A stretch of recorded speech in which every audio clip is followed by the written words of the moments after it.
committed suicide and taking his own life. You're never going to make it into first team football if you don't man up. Silent pandemic. Mental health is at the top of the agenda for pretty much every organization. Forget football for a sec. The man is 17-year-old man, you know, driving. A kind of whole new level of a pandemic, but in terms of mental health, and that's something that needs to be remembered.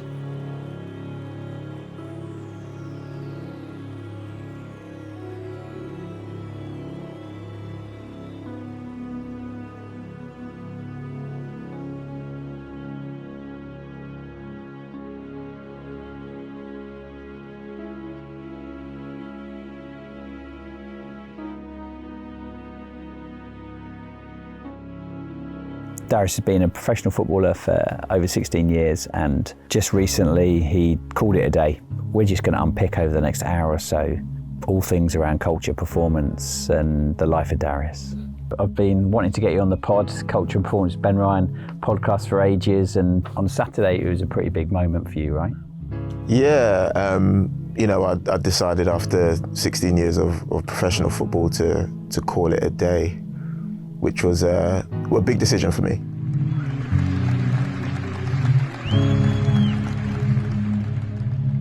So I was born in Ealing, West London. Born to a 16-year-old teenage mum, single parent, and raised by my grandmother, which in and itself is a quite traditional Caribbean experience.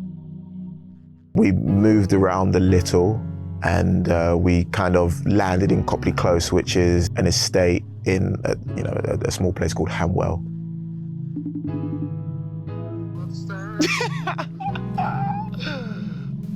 This is what I'm saying, bro. Your end still mash up. Is the chimney still there? Of course the chimney's still there, bro. The end of the block has not been knocked down, bro. Gentrification has not made its way to Shropshire Court yet, bro. Football was everything, man. It was just a game. It was just fun. It was just free, and it was what we done. We were just gonna play football, man. And football really did take up all of our life, and it directed everything we done, you know. Growing up, football was my escape. I loved it. Being where we were in Copley Estate, obviously you are around things that could take you down a different path.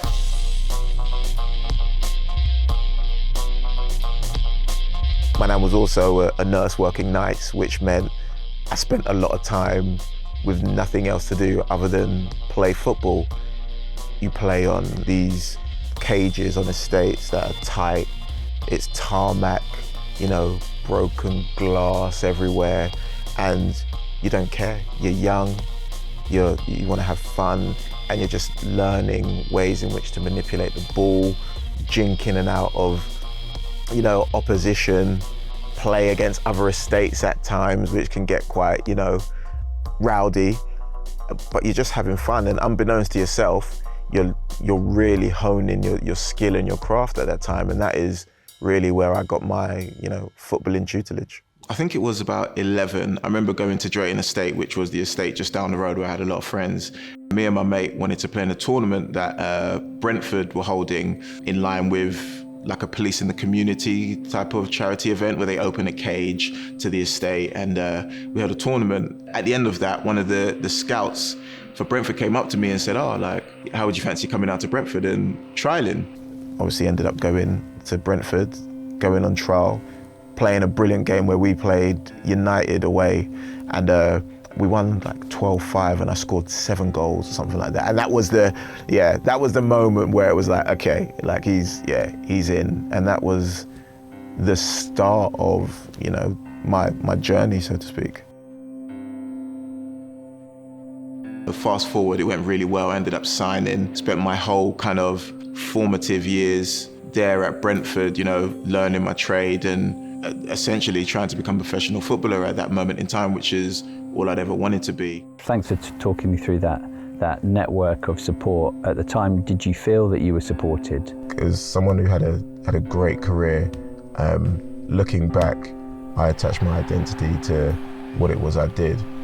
But I think having had the tools of emotional intelligence to help me navigate how difficult becoming a footballer is, sustaining a professional football career.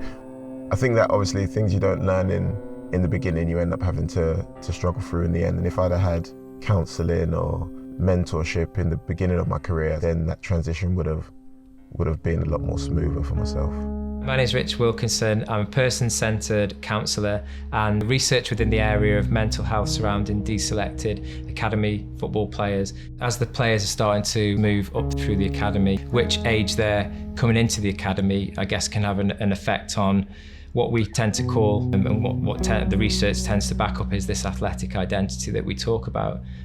You almost get put on this pedestal, not only by your friends, but your family. You know, you may have sort of your family friends, your parents' friends coming around, you know, talking about, you know, oh, you'll be photographed soon, you'll be in that first team soon. My dream was to become a professional football player. My trial came with a first division football club, which I was successful.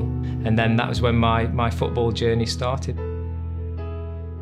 I remember one poignant moment when we'd come back from a tournament in France where I'd played really well. And I remember standing with the coach and he said to me, "One more season and you'll be on that pitch." That's what he said to me. Those were his words. The feeling now, I can probably even grab onto it a little bit, that I was so excited.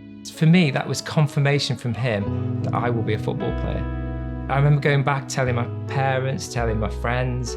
I've been told by one of the top coaches that I'm going to be on that pitch next year. That's what they're saying. My dream was alive. It was so alive. It was so alive. So when I had the letter, and again, 25 years ago, it was just a letter that came through the post to say, unfortunately, we're not going to be taking you on for the next season. All the best in your future. That's all you get. That's all I got. That's all I got anyway. To get that knock back was incredibly difficult to deal with at that time. Too difficult to even process as an emotion. And that's why I only had one way to deal with it, was to ignore it and to shut it down.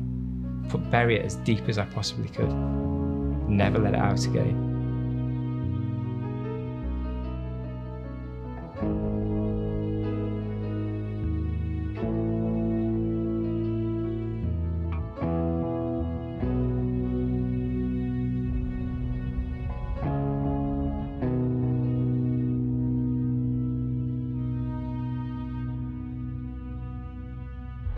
I don't know how far you can go to change the footballing environment. The conversation needs to be around building better emotional and mental intelligence in these children to be able to deal with the trials and tribulations that come with football. It's a real cutthroat industry that when you don't make it, it's just, you're gone. And the support isn't actually in place. 99% of academy players don't go on to actually make it into even the scholarship or the apprenticeship. And then, you know, another 85% of the scholarship and apprenticeship players will then be dropped again. So you're looking at 1% going through and a 15% maybe after the duration of the 2 years going on to reserves first team. From a coach's and a manager's point of view, I could really empathise and understand that player perhaps can't carry on in that team because that team's then going to be weaker, you know. But what I can't sort of empathise with the football clubs is that if they know that 99% of their players that they've nurtured perhaps for years and years aren't going to be a part of that club anymore or part of that team, this is the bit that I can't empathise with.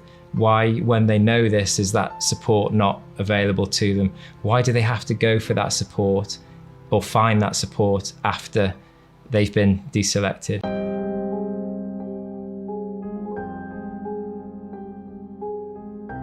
My name's Tara Hancock. I founded Sport Against Suicide in 2019. What people don't seem to remember is each person's an individual. And each person's going to have their own experience of stress, mental illness, past traumas, pointing fingers, saying it's this, you know, it's definitely the football industry that's causing these youngsters to have poor mental health and even in some cases, suicide intent or suicide. We can't just paint it all with the same brush. Each story is an individual. My name's Tom Hamilton and I started playing football from the age of 6. Quite quickly after playing for my local team where I grew up, I was scouted by Bristol City, which growing up, I was also a Bristol City fan. My whole family were Bristol City fans. So this was something a bit like, even at that age, it was a bit of a dream to go and have a trial and have the opportunity to potentially go and play for them. At school and things like that, all you're sort of thinking about is like, school is a distraction from where I want to be. I want to be a footballer. I'm going to be a footballer. I worked really hard in pre-season and I was playing well. And I actually got my first start for the reserve team, which was, I was really excited about because I'd always liked the first team, but to actually have the opportunity to play with some of these players in the reserve game, I was, even though they're like a Championship or League One side at the time, it's still a bit starstruck, if you like, to play with these guys. So we were playing against Swansea City, and a guy who's actually a friend of mine, he'd come in on a strong tackle on me like 5 minutes into the game. And it was a fair tackle, but firm. It was like a welcome to men's football kind of tackle. But in that challenge, I felt something just snap. Like I heard this loud noise and it was like instant pain. And I thought I'd break my leg down on the floor. And I had to come off, be stretchered off. And I was just thinking like the worst thing of what's happened, because it's like the worst thing that can happen to a footballer is to get like a bad injury. Went to the hospital after the game. I had ruptured my cruciate ligament. I just started crying there in the hospital room. I was just like devastated because I kind of knew what that meant. And yeah, that was actually pretty tough. It's quite sad actually.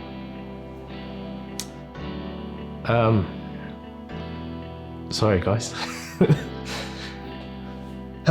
Yeah, so then, I got round to actually thinking about like what it sort of meant, and I had to have a meeting with my coach about what it did mean. And they said to me, look, we're really, really sorry, but it's just not feasible that we can give you another contract. But when in that sort of my dream, if you like, was just taken from me, I didn't have a choice. That was very, very hard to take. But for me, that was like the root cause of where things sort of started to go downhill for me from there. I just couldn't get my head around that. I was just like heartbroken, I guess.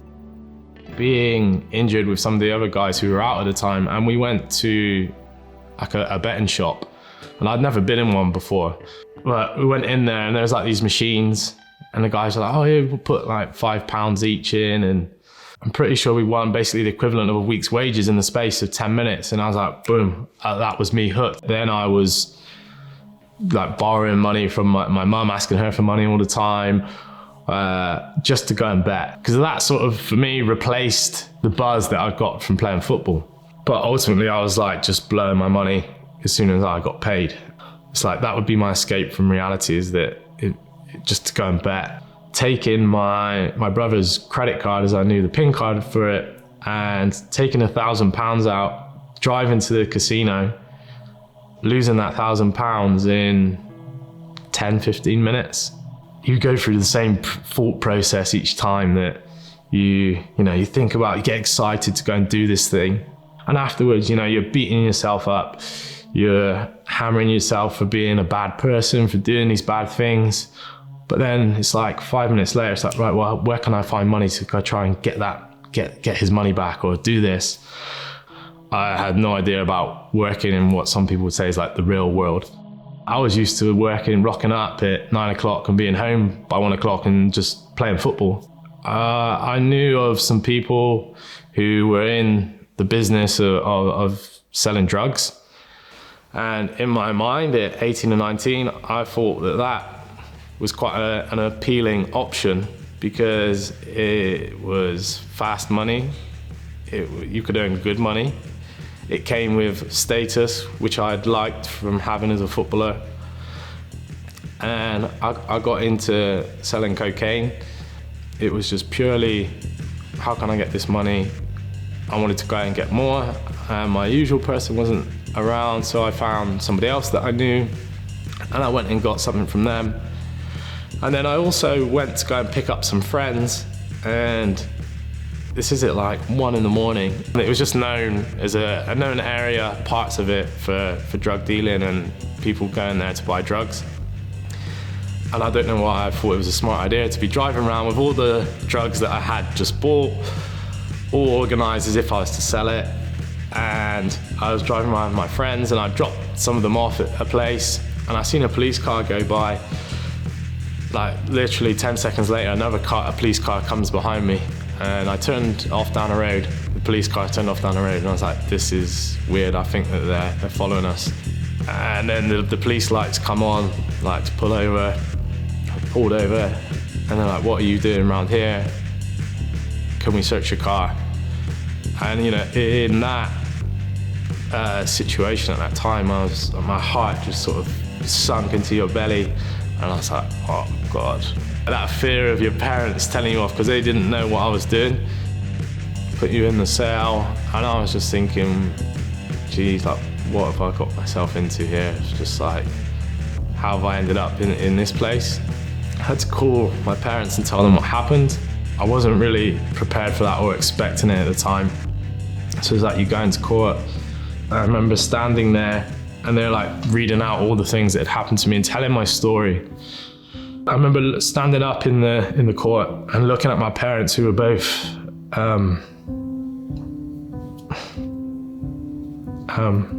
like both crying.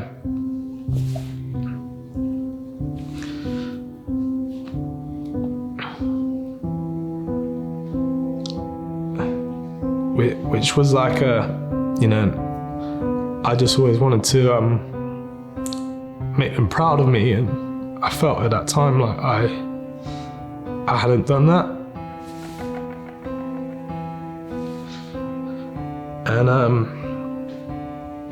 they read out that I would get a suspended sentence. But I actually got sentenced to 2 years prison. I just remember that first night sort of like crying into my pillow because like hearing all the shouting out of the cells. I do remember like daily thinking, how have I sort of ended up in here? And it's obviously me because I've ended up there, but it didn't feel like it was who I was, that I was meant to be in that sort of position. And they granted me bail, and I remember actually walking home, the prison I was in, I could walk back to my parents' house. It's about an hour walk. And I walked back there and turned up. I hadn't told my parents that I was coming back. And I just remember walking in the house and seeing them and just sort of like crying and breaking down.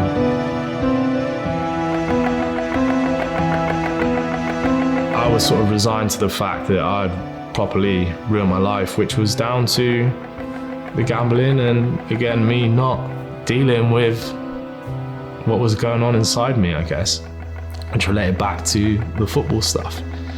I drove to like the suspension bridge in Bristol, which is like quite a significant location, and I parked my car out there and I was thinking about killing myself because I just couldn't face that some of the things that I used to do that were around like my addiction were just, I don't recognize that person.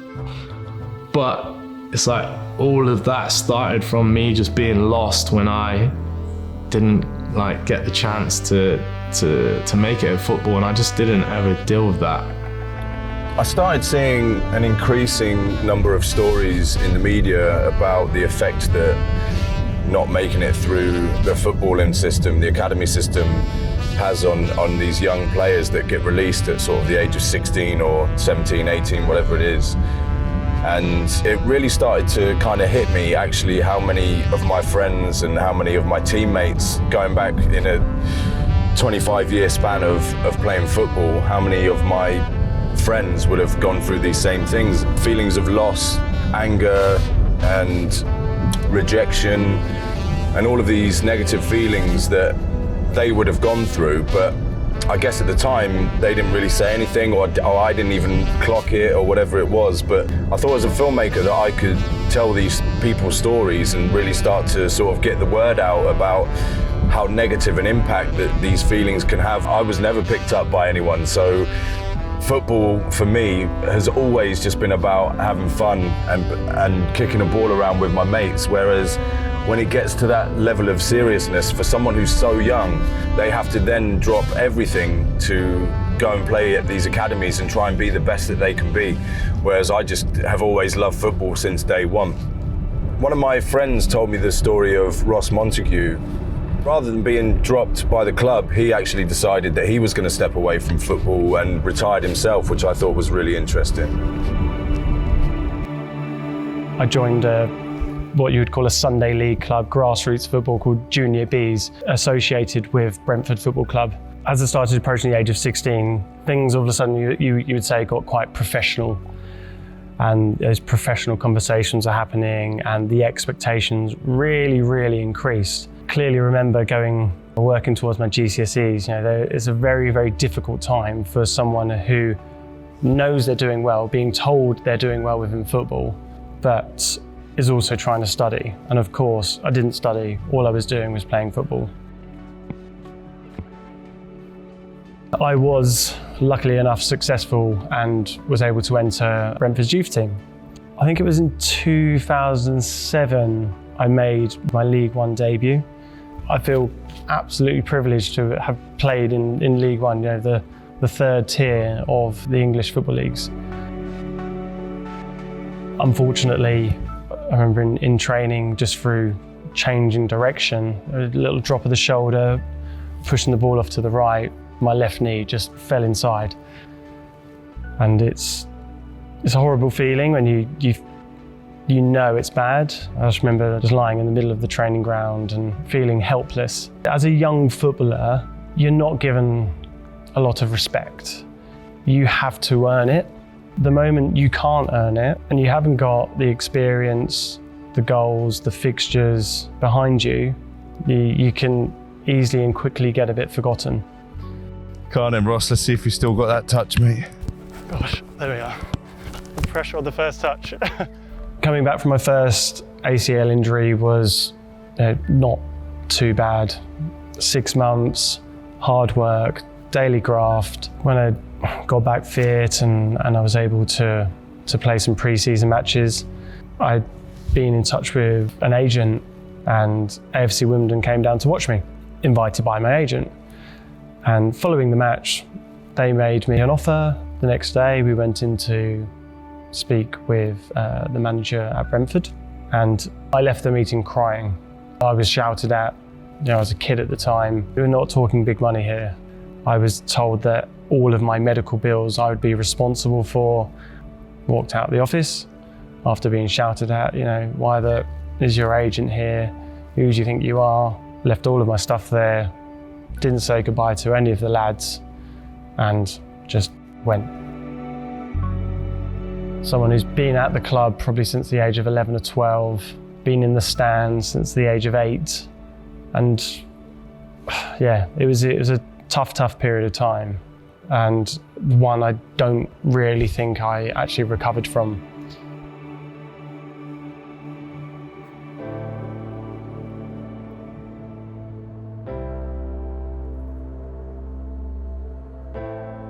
Coming down to the club after the abrupt end from my time at Brentford, it's strange to see it in such a dilapidated manner. It kind of looks like my knees. Up there, it's the old players' lounge, and I'm pretty sure it was where the directors used to go at half time, and the players would then join after the match. At the front here, my dad used to love visiting the gentleman that's still there. Lovely old chap, kind of, Brentford through and through. And he used to sell magazines, old magazines. My dad's still got loads of them now. I mean, that's how connected to the club we were. And all of the old offices up the top. I remember signing one of my, I think it was when I renewed one of my contracts, or when I actually got my pro contract, just to go up there. Fond memories in weird and wonderful ways. When I left Brentford, I signed at AFC Wimbledon. Unfortunately, after, again, a handful of matches, I did another cruciate ligament, this time on my right knee. I chose to go from League 2 down to the conference to get game time because I believed in myself. 2 ACL injuries at this point and just wanted to play football. Lads, you want a quick game of five-a-side? Yeah, good stuff. Come on then, boys.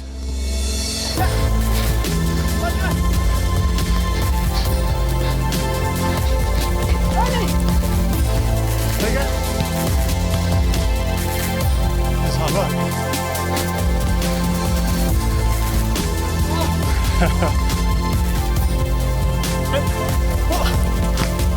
Oh shit, oh Ben is there.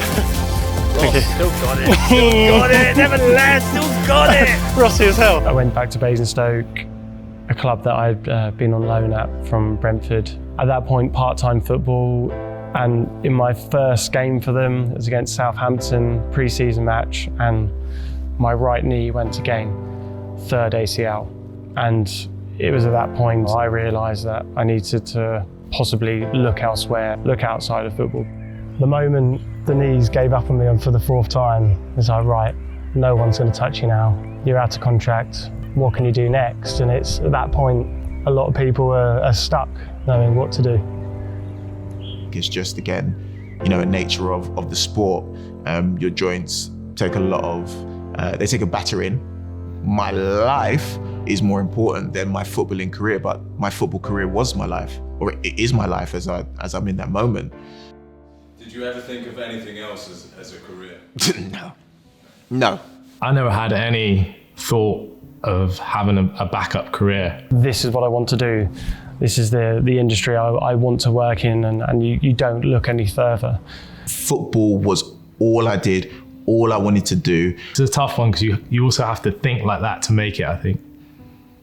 When you are young, but the man of the house, like myself, you almost feel like it is your duty to provide. The pressure of being a footballer might not necessarily be the pressure that is on your back, but the pressure of being able to provide is. Now when you're dropped, now when you're injured, now when you're out of favour, your footballing career isn't just about you, it's about having to provide for others, which as a young man, as a teenager, should not be a concern of yours. When somebody is so focused on wanting that end prize, wanting to be that footballer, wanting to, to be that professional, I think we're even when it's not in that context, even us, we can be guilty of, well, I'm just going to forget that. Yeah, you've told me that, but that's not important right now. And they'll still keep ploughing ahead and still keep thinking only about the end result, about becoming that footballer. But you also have to be mindful that when people are in survival mode, you can't, how do you possibly tell someone who's in survival mode to, be the best that you can be, and, don't worry if you've been dropped because in the future it will be fine and this too shall pass. They're not trying to hear that. And this is where the professional support needs to come in, for somebody to say it's okay to say that you're not okay. It's okay to admit you haven't made it as a football player, as destructive and as damaging as that is to you. That's okay, you did well, you did okay, That chokes me up a little bit. You did all right. That's one of the first things that I learned in therapy, is that I actually did okay. You've got to not look at what's gone wrong, look at what you've actually done here.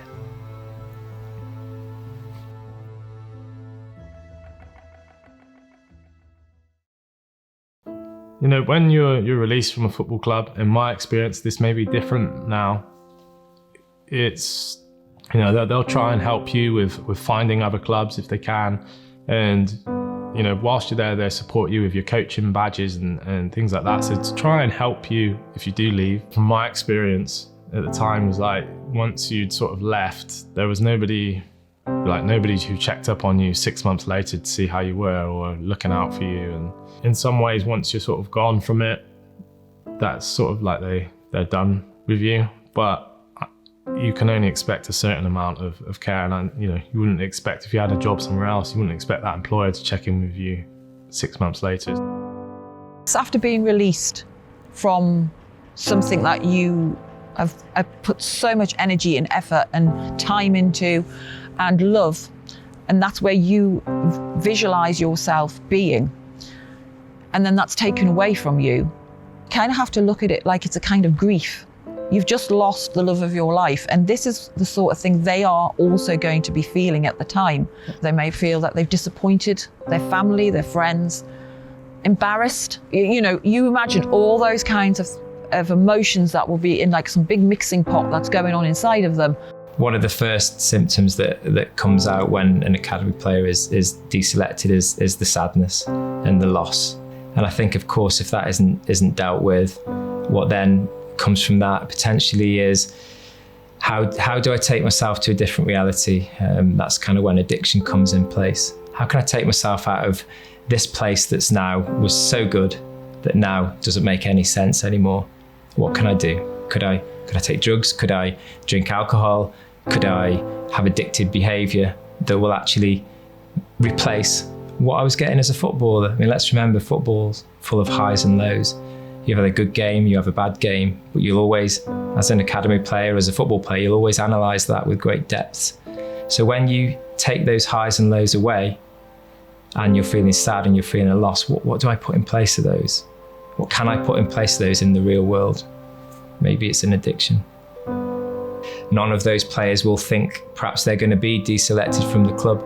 They won't have been told, really, I don't think, by any coaches or anybody within that academy that perhaps they're not going to make it. You know, we can avoid players having mental health issues. We can avoid players taking their own lives who haven't made it in football clubs if something was put in place prior to that deselection process.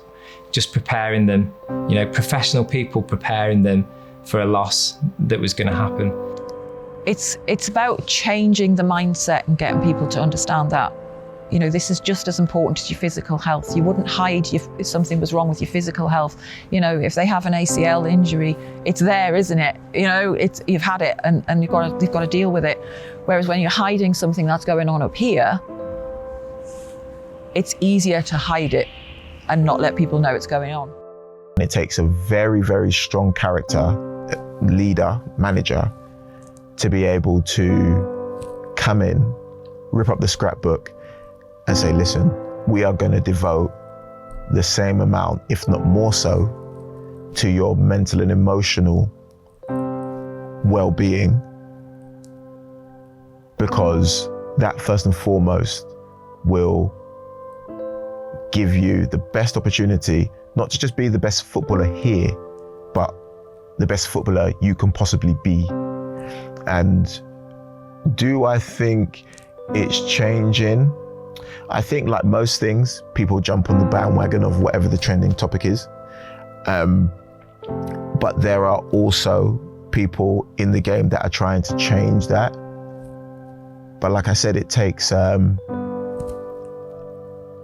rebellious kind of character to be strong enough to, you know, stand on what they stand for and, you know, die on that sword if needs be.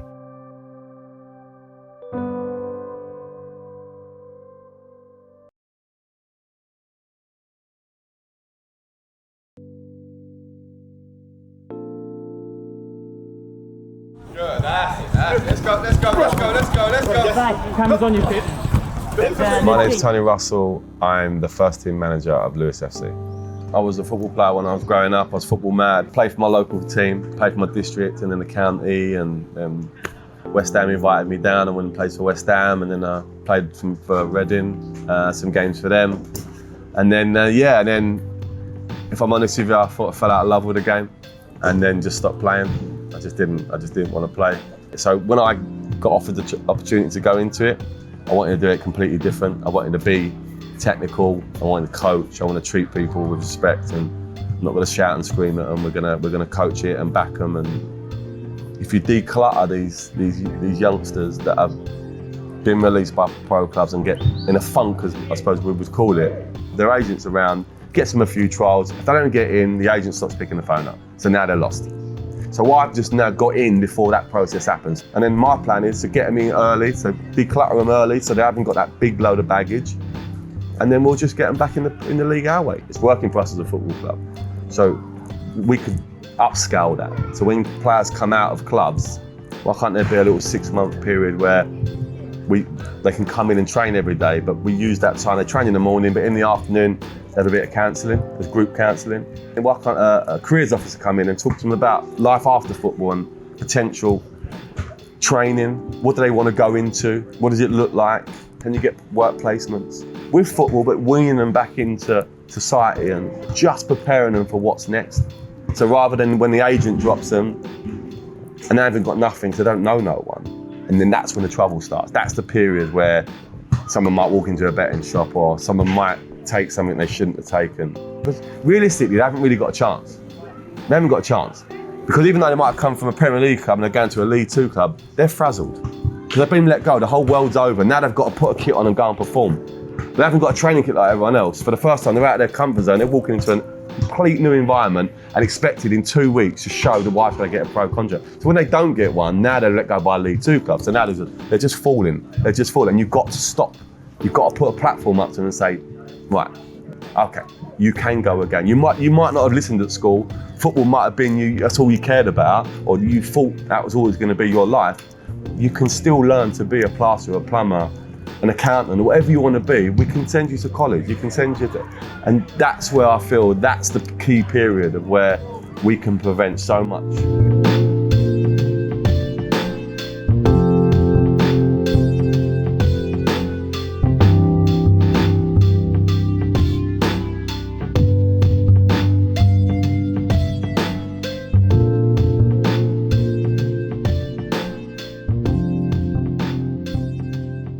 The one credit to the youth system is that you have to do your badges.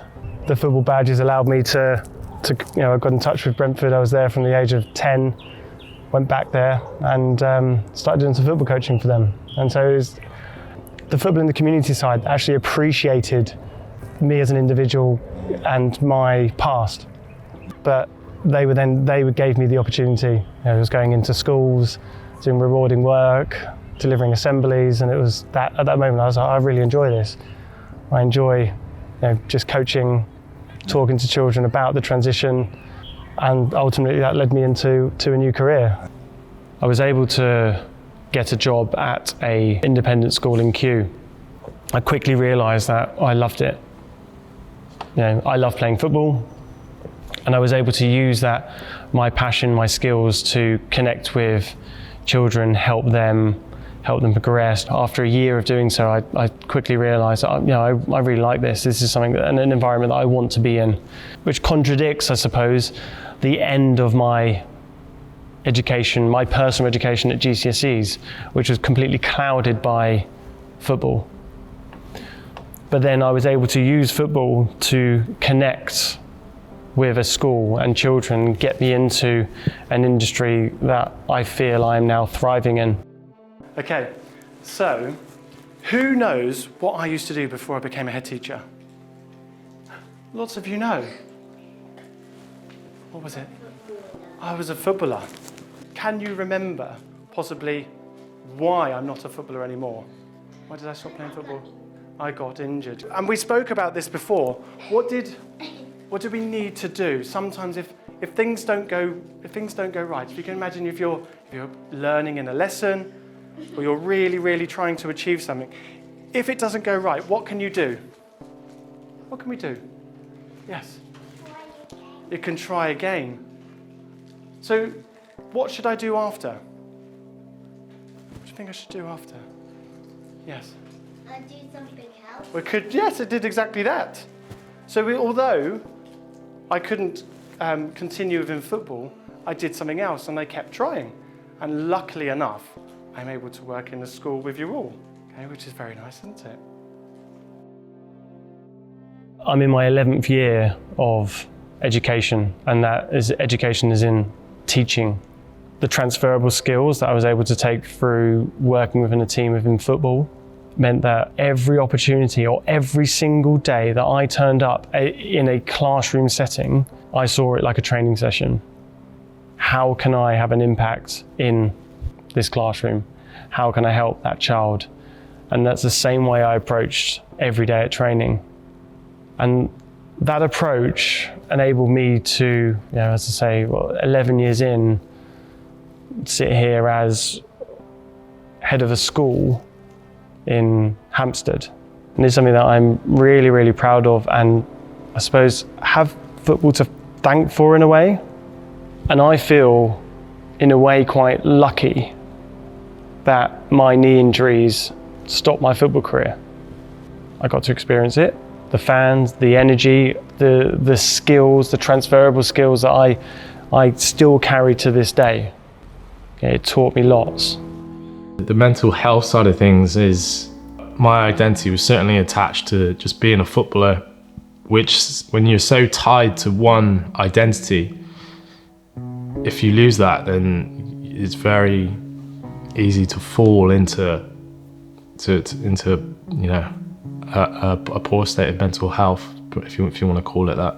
You can't just suddenly be passionate about something.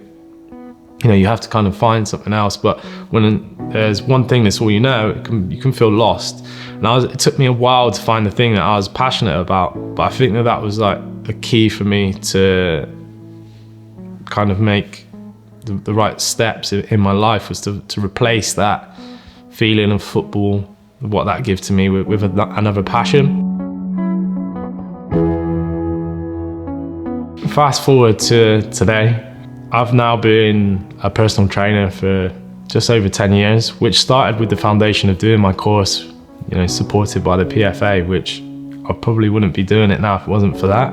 I've built a relatively successful reputation in my industry. I still train people today. I also help to mentor and guide other personal trainers through consultancy. We appreciate you coming out, and hopefully you can come away from today with some takeaways that you can apply to your coaching and your service that you offer straight away. So it's like giving back to help make better coaches and share my passion with them so that they can hopefully help more of their clients in a better way and help people. I think all of us would agree, we never feel like we're the complete article, right? It's probably a reason why you're all here today, is that you're striving to you want to keep improving. We're all going to be slightly different. We're all going to have certain biases. We're going to have different personalities, different life experiences, which are all going to influence how you coach.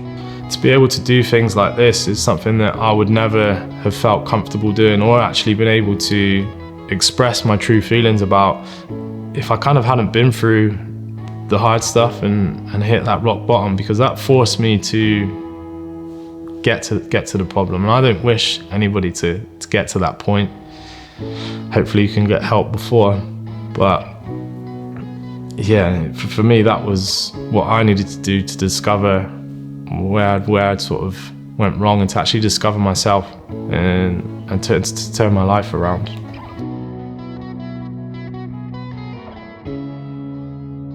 I also had some success in powerlifting as an athlete, where I won in 2015 the World Drug-Free Powerlifting Championships, which was like a big highlight for me, and something that I guess has replaced what I wasn't able to achieve in football. I was sort of that's given me some personal satisfaction with being able to do that.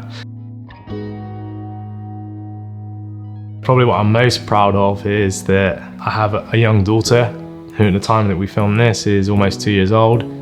I own a house, and whilst these may seem like really simple things, to be able to do those things is something that I'm actually very proud of, and in my journey that I've been able to achieve that. Thank you everyone for coming today. I hope you all come away with something and it was worth your time. Thank you.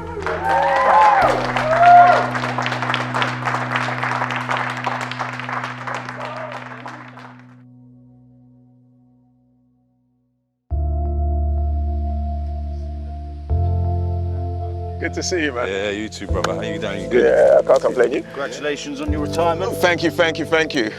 Well earned. What does that look like for you now? Like, you know, life after football, and life does actually go on after football. I think for me, I'm super excited. Anxious somewhat as well, but it's actually quite freeing, because now I have the opportunity to be anything I want to be. And I love football, and I've loved playing the sport. I've loved, that dopamine hit of playing in front of fans and going to war with your teammates. But I mean, I can do that and find that same thrill in a multitude of different ways. I can be a keynote speaker in colleges and Prues and schools. I can become a manager myself.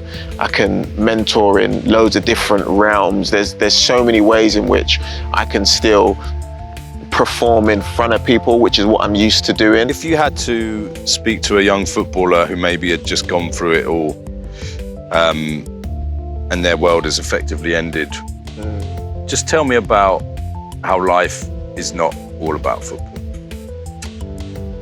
It's difficult because obviously Because it is and it isn't, right? Because it is and it isn't, yeah. We tell people who are trying to become professional footballers, love it, enjoy it, dig deep, enjoy the process. But ultimately, this is just a chapter. There's so much more to life. So much more to life. Lovely to see you. Yeah, you too, man. Thank you. Thank you for your time. Anytime, anytime.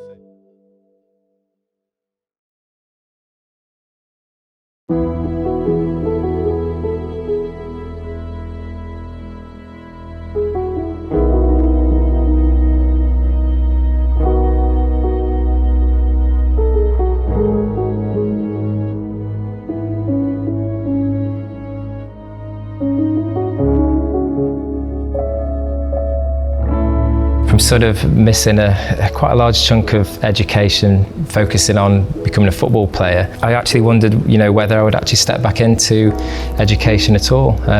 So sort of to go back into it mid-30s and to actually take on a degree course and to pass the degree, it's a really, really proud moment for me, really. I think one of the first initial shocks that I had was that when I came to look at the literature, I found myself with 5 published articles and 3 books to work on. Have I got enough research here to actually complete this literature review? And for me that was scary because I needed this message I needed something to change. I needed people to start noticing that there's a problem here still, all these years later. This is personal. This is upsetting because nothing's been put in place over the last 20 years or so. I've managed to take a situation that was very destructive to me earlier on in life and turn it into a real positive here. Not making it as a football player has made me the person that I am, I think. Going through a traumatic experience and a difficult time in life, you kind of grow, don't you? You take those as much positives as you can. You really found your identity. I think your research is shining a light in such a dimly lit area of kind of need the football community to wake up and listen to you, listen to the others out there. We've got it here in front of us. We've got the evidence here. This research, and as you can imagine, to be able to write a literature, to be able to have it published, both articles have been published, peer reviewed, by people in the industry. This isn't light-hearted, this is everything. This is everything in front of us that's been looked at, and you're right, it almost sits below the surface, doesn't it? And it needs something or somebody to say, this is it, this is what we're working with here. How's the new job going?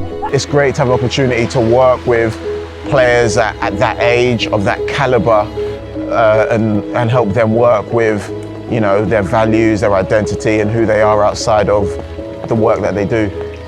Thank you for taking the time to read the research that I've done, and I guess it's people like yourself in the position that you're in that can, make some real change.